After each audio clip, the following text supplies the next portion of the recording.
Ladies and gentlemen, welcome back to Sparring Sessions. I'm your host, Connor Turnus. Now today we have a very deep, very interesting question. Why would a fighter quit? Under what conditions, in what situation would the dishonor of quitting and not arising from your corner to continue a fight? You're there to do battle with your opponent. So how could you lay down your shield, so to speak? The Spartans used to say, come back with your shield or on it. According to legend. But in MMA, if you're placed into a submission, an armbar, a Kimura, an Americana, you might have to ask yourself very quickly, do I want my shoulder to be ripped out of its socket? Do I want my elbow to be broken? Is losing the function of this joint worth it to me to continue this contest? Because remember, this is an athletic contest. This isn't quite unrestricted combat. You may want to make a business decision at a certain point. So I think what corners, coaches, and the fighters to a certain extent need to ask themselves, is it worth it for me to fight another day? Do I need to live to fight another day, or do I die at this point? I think that's the calculus here. But yeah, so let's get to Rohskopf versus Hubbard. And this is the exchange in the corner. I've never, it's so up close and personal. I've never really seen anything like this before. What is it like being a completely gassed fighter who, during every exchange, is taking punishment? So to analyze Max Rohskopf's quitting in between rounds 2 and 3 of his UFC debut in only his 6th fight, we need to first establish what is fighting in the UFC or in the boxing ring. And fundamentally, it is a microcosm of the human condition.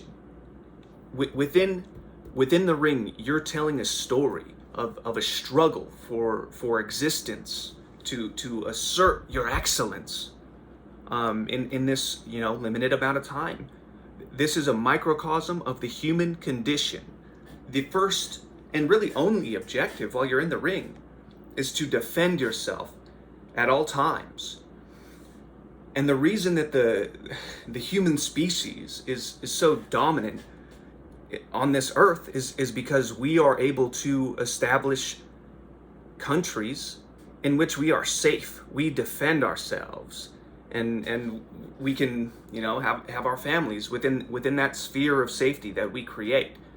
Now, fights are a particular expression of this human story. And Rohskopf simply couldn't defend himself any longer. That's why he quit. He knew he could not defend himself any longer. But why couldn't he defend himself?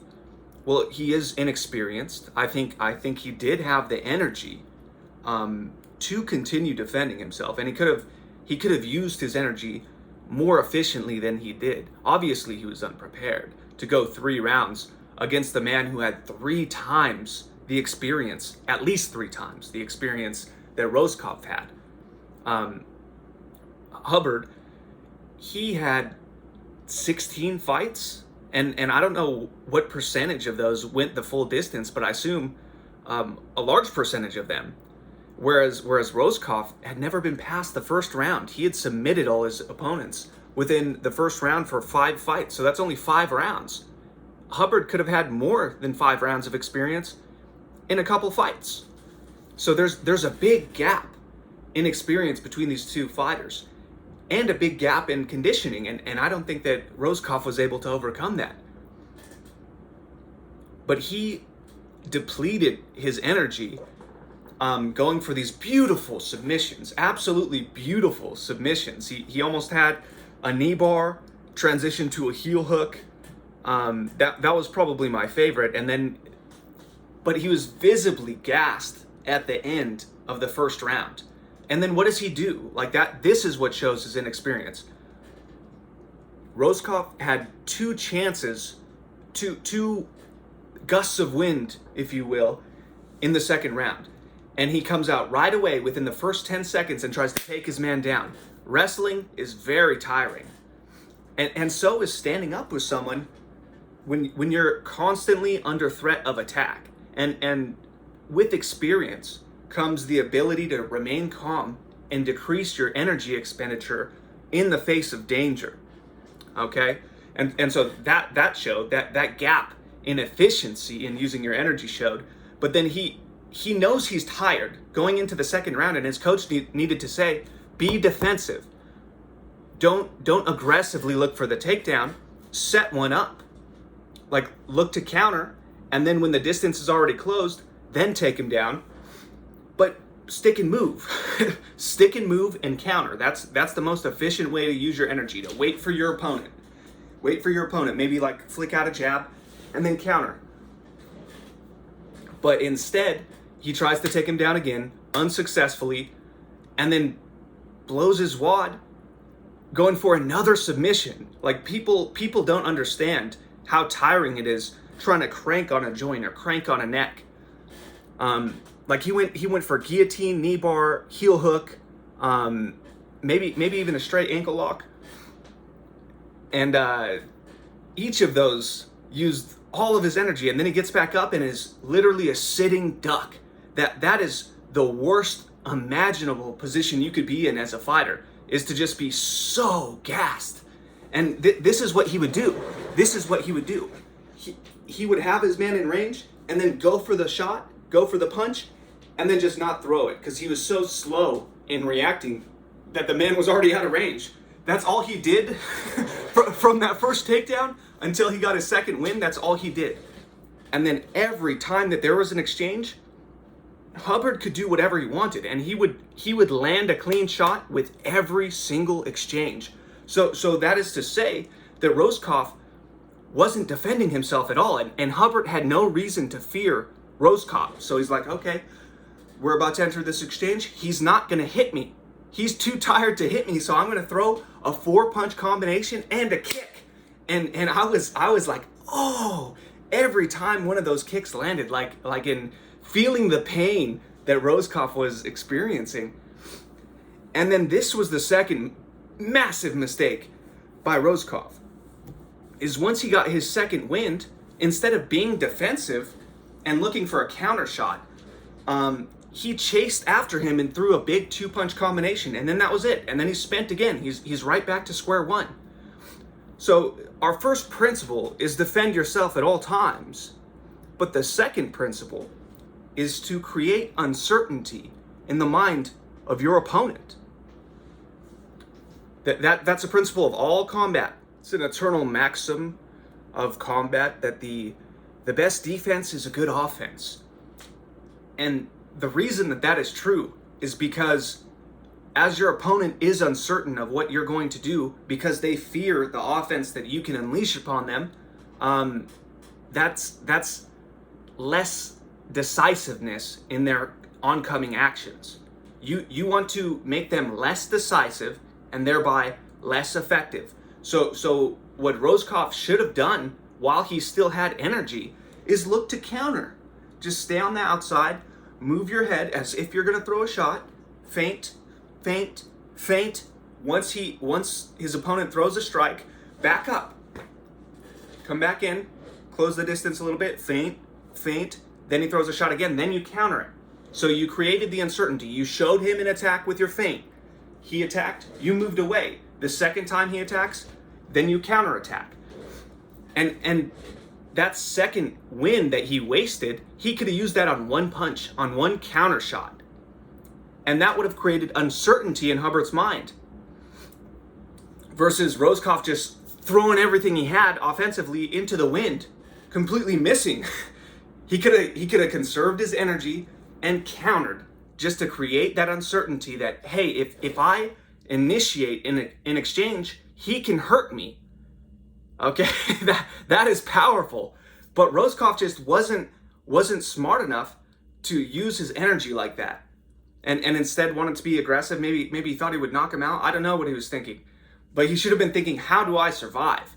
How do I survive best? What's my best survival strategy? And that's really what humans are doing out here. We're trying to come up with survival strategies. Okay? The principle of the conservation of energy, the creating of uncertainty through an unpredictable offense, through the use of counters. I mean, that's what he needed to learn. That's what he needed to apply.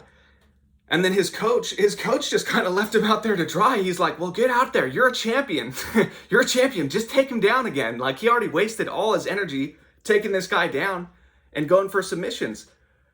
Maybe he could have just sat on top of him. I'm not sure why he was so aggressive with the submissions instead of just, letting the other men have to breathe with his weight on him. That's a way to efficiently force your opponent to use more energy just breathing than you do laying on him. So if you're in the mount, just take your time. Take your time.